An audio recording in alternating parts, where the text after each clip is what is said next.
Now here's a question. How do we know during transcendental meditation that that's actually happening? How do we know something substantive is taking place, that we're not just imagining this? And we know from science. And why do we know from science? Because we know from science mind and body are not just interconnected. In many regards, mind and body are basically one. And if it's true that during transcendental meditation, your mind is just effortlessly, comfortably settling down, experience quieter and quieter levels of the mind, and then experiencing that source of thought, it must show up in a very profound and dramatic way during the meditation, and it must show up in the body. And I'm not going to go into all the details here. This is just a quick survey, but you can go to tm.org. You can, on this site, you can go to all the research that's been done. But basically what the research shows is that during transcendental meditation, your body gains a state of rest and relaxation in many regards deeper than the deepest part of deep sleep.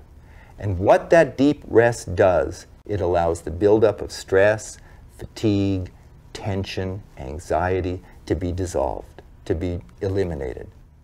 When we get a state of deep rest, as I said, that allows the body to repair itself, there's a hormone, probably some of you have heard of, called cortisol. Cortisol is secreted by the adrenal glands, which sit on the kidneys, when we're anxious. So when we're anxious, the body secretes cortisol, and then when we secrete cortisol, we feel more anxious. It becomes this vicious cycle. Then we feel more anxious, more cortisol, more anxious, more cortisol. We get a good night's sleep, cortisol levels drop a bit. That's why we wake up feeling fresher in the morning. Research shows that 20 minutes of transcendental meditation, cortisol levels drop 30%. It's a significant reduction in this production of this anxiety hormone. Serotonin levels, a neurotransmitter, which is so-called the happiness neurotransmitter. There's an increase in serotonin. There's an increase in another hormone called prolactin, which is present when there's a feeling of well-being.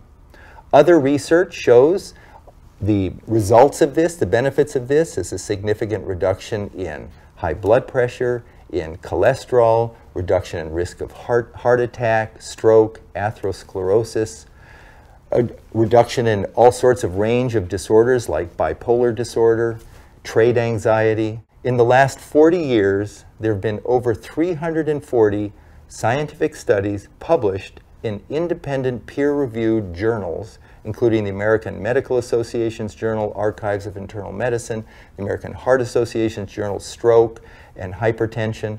Wide range of some of the most respected journals in the world have published research on transcendental meditation. The National Institutes of Health have provided $26 million to study the effects of transcendental meditation on stress and heart health. The Department of Defense just provided a $2.4 million grant to study the effects of transcendental meditation on post-traumatic stress on soldiers who are coming back from combat in Iraq and Afghanistan, who have come back from those war-torn areas.